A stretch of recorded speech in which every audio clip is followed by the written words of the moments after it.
If ever there was a tool that stood to rewire our attentional circuitry in a powerful way, this seems to be it. A simple practice taking 17 minutes can forever rewire your brain to be able to attend better and offset some of that attentional drift. Regardless of whether or not you're a child or you're an adult, whether or not you have ADHD or not, the effects are significant, they are long-lasting, and they appear to exist after just one session of this quiet 17-minute interoception.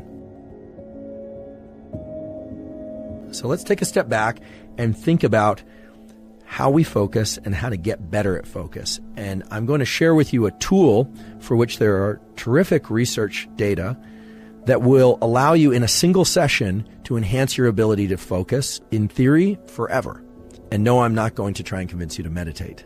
What we're about to talk about is when attention works and when attention falters. And what we are specifically going to talk about are what are called attentional blinks. We do this all the time, and people with ADHD tend to have many more attentional blinks than people that don't. And this is true for children and for adults. If you see something that you're looking for or you're very interested in something, you are definitely missing other information, in part because you're over-focusing on something. And this leads to a very interesting hypothesis about what might go wrong in ADHD, where we've always thought that they cannot focus, and yet we know they can focus on things they care very much about. Well, maybe, just maybe, they are experiencing more attentional blinks than people who do not have ADHD. And indeed, there are data now to support the possibility that that's actually what's happening. And that should be exciting to anyone that has ADHD. It should also be exciting to anyone that cares about increasing their focus and their ability to attend.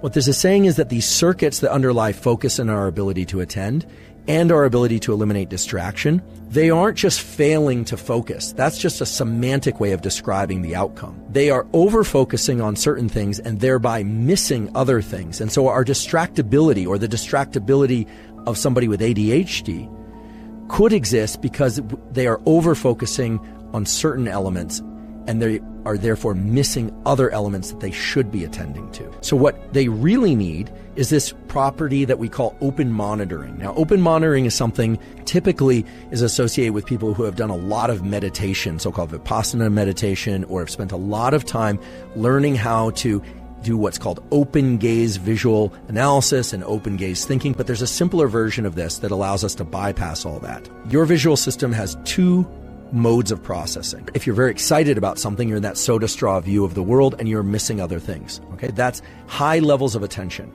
However, there's also a property of your visual system that allows you to dilate your gaze to be in so-called panoramic vision.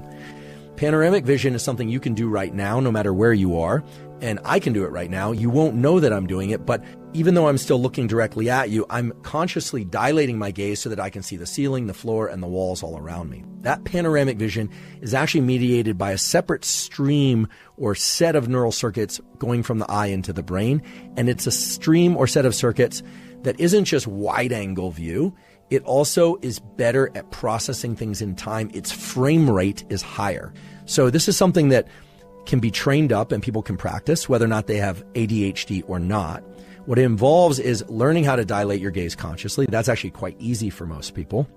Whether or not you wear corrective lenses or contacts or not, you can consciously go into open gaze and then you can contract your field of view as well.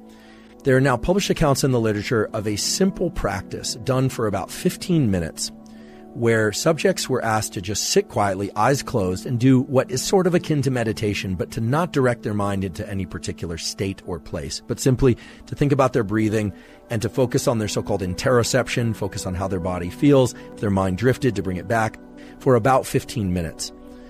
That might not seem like a significant or unusual practice, or that it would have any impact at all, but remarkably, just doing that once for 17 minutes significantly reduced the number of attentional blinks that people would carry out. In other words, their focus got better in a near permanent way without any additional training. There's something about that practice of reducing the amount of visual information coming in and learning to pay attention to one's internal state, what we call interoception, that allowed them an awareness such that when they needed to look for visual targets, when they needed to focus on multiple things in sequence, they didn't experience the same number of attentional blinks. And I should mention, not incidentally, as people age and their working memory gets worse and their ability to focus gets worse, the number of attentional blinks that they carry out goes up. And there are now studies exploring whether or not this simple meditation-like practice of 15 to 20 minutes or so of sitting and just quietly resting and paying attention to one's breathing and internal state can also offset some of that age-related, what is called cognitive decline. So what these data tell me is that regardless of whether or not you're a child or you're an adult, whether or not you have ADHD or not, whether or not you're experiencing age-related cognitive decline or you would simply like to avoid age-related cognitive decline, a simple practice of taking 17 minutes, sitting and paying attention to your internal state, just interocepting, registering your breathing, registering the contact of your skin with whatever surface you're on, can forever rewire your brain to be able to attend better and possibly even offset some of that age-related attentional drift. Now, I don't expect anyone to start meditating regularly. I don't expect anyone to do anything they don't want to do, but I think most of us could handle one meditation session of 17 minutes or so. And so if ever there was a tool that stood to rewire our attentional circuitry in a powerful way, this seems to be it. And in addition, the ability to engage in panoramic vision, to dilate our gaze, this so-called open monitoring that allows the brain to function in a way that it can detect more information faster, that's a powerful tool as well. And the beauty of that tool is that it works the first time and it works every time. Now, how exactly it works is a little bit unclear. Nonetheless, the effects are significant, they are long-lasting, and they appear to exist after just one session of this quiet 17-minute interoception, which to me makes it seem like a very worthwhile thing to do for everybody.